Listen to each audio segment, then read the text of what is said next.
With the introduction of Jade, the brand new Warframe, we have also received 3 new weapons. Evensong, Kantar, I don't know how to say it, and Harmony, which is the counterpart to the Hate from Stalker. Now, Harmony. Wow, let's just say this one took me by surprise. Harmony is incredibly powerful. Now, you may be wondering why this is the case. Well, it's because of its unique trait called harmonic resonance.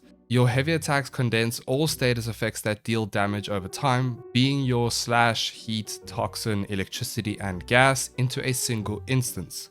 So it's basically expedite suffering built into your weapon.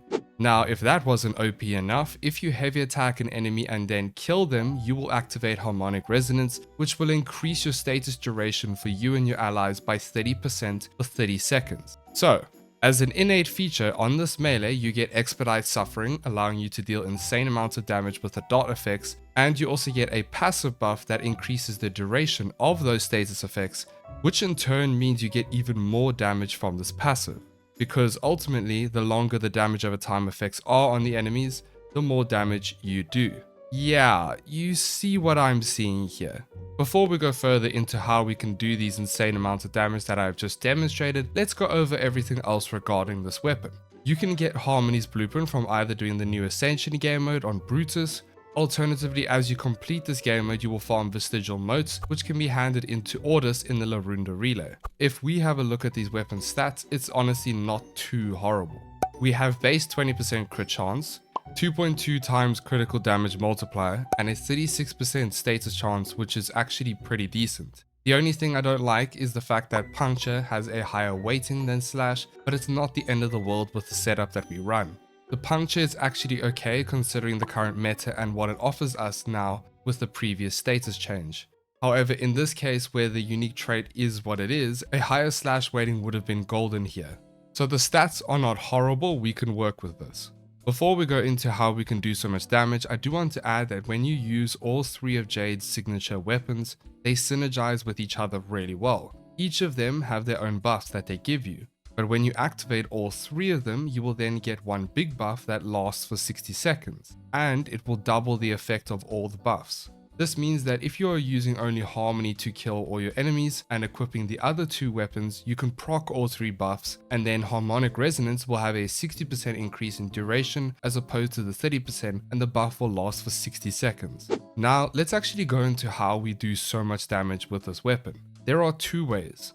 The first way is making use of the brand new arcane called Melee Afflictions, which, by the way, I can already see being a very popular choice as it's really strong when paired with the right weapon.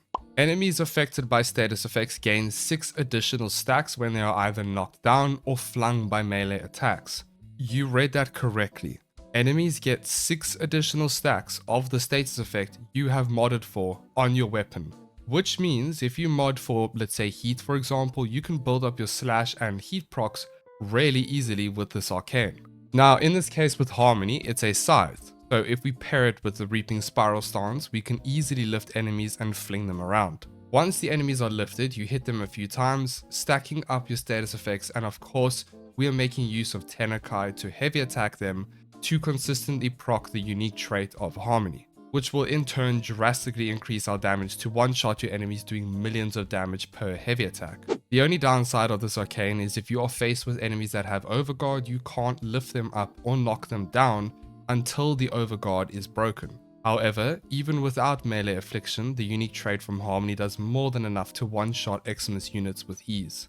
With this arcane, you can easily stack up a large amount of slash and any other damage over time effects you have modded for. Before we go into the modding, I need to discuss something first regarding the stance.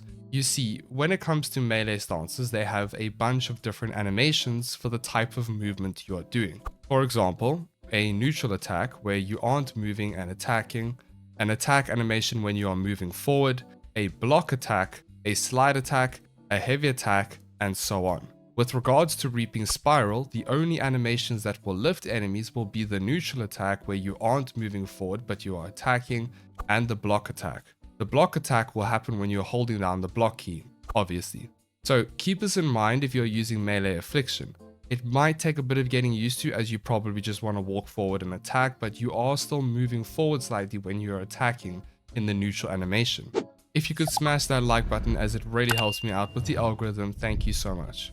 So how do we mod for the setup? Well, we make sure to use Reaping Spiral as the stance. Luckily, Harmony already comes with a matching polarity slot.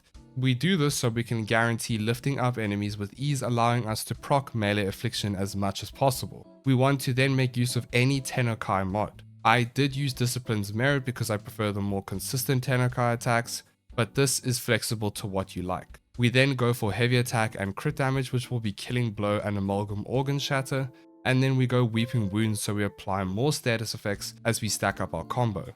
Condition Overload, this is flexible, but I like Condition Overload in case I want to prime enemies with a primer. We are focusing on damage over time effects here, so we want to 100% be making use of a Bane to double dip the damage over time. I then went for Heat just for an added damage over time status effect. You can build for any other damage over time effects, it doesn't have to be Heat. I just went for Heat for this specific setup. You can also switch this out for Toxin if you are fighting Corpus enemies. This is what the build looks like here. I will say Primed Reach is flexible. You will need attack speed on this weapon. I opted for Reach, and then I put on Arcane Strike on my Warframe to substitute the needed attack speed with this weapon. However, this is if you can put Arcane Strike on your Warframe. Primed Reach is preferred as it really helps stacking up your combo and killing more enemies at once. Otherwise, if you don't want to do that, replace Reach with an attack speed mod. A cheaper version would look something like this one right here. Oh, and by the way, you can further increase your damage with this weapon even more.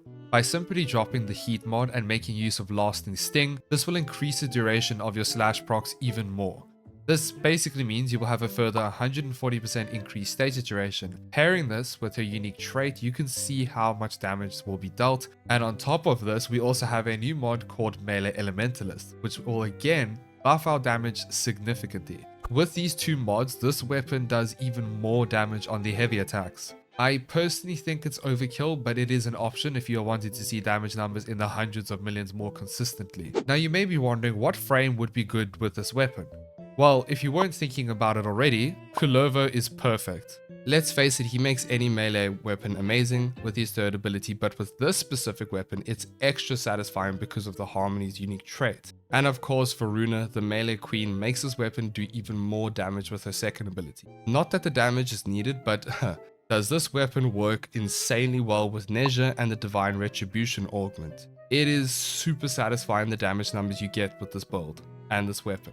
Otherwise, Harmony carries itself even without melee affliction, so you are free to use this melee on whatever loadout you see fit. That covers the first way to play Harmony. The next way is making use of melee influence. Melee influence has quite a funny interaction with this weapon and its unique trait. Now, generally speaking, melee influence is broken on any melee, right? It makes any melee an AoE killing machine. And just like every other weapon, Harmony does the same thing.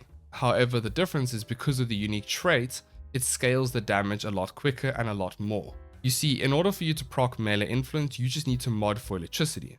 Now, technically speaking, that means only electricity will spread to other enemies, which isn't ideal in normal cases. However, when it comes to Harmony, if you heavy attack an enemy or use Tennokai and you proc melee influence on that heavy attack, it will deal an insane amount of damage to the enemy you killed, thus scaling the electricity damage over time to nearby enemies who are affected by melee influence.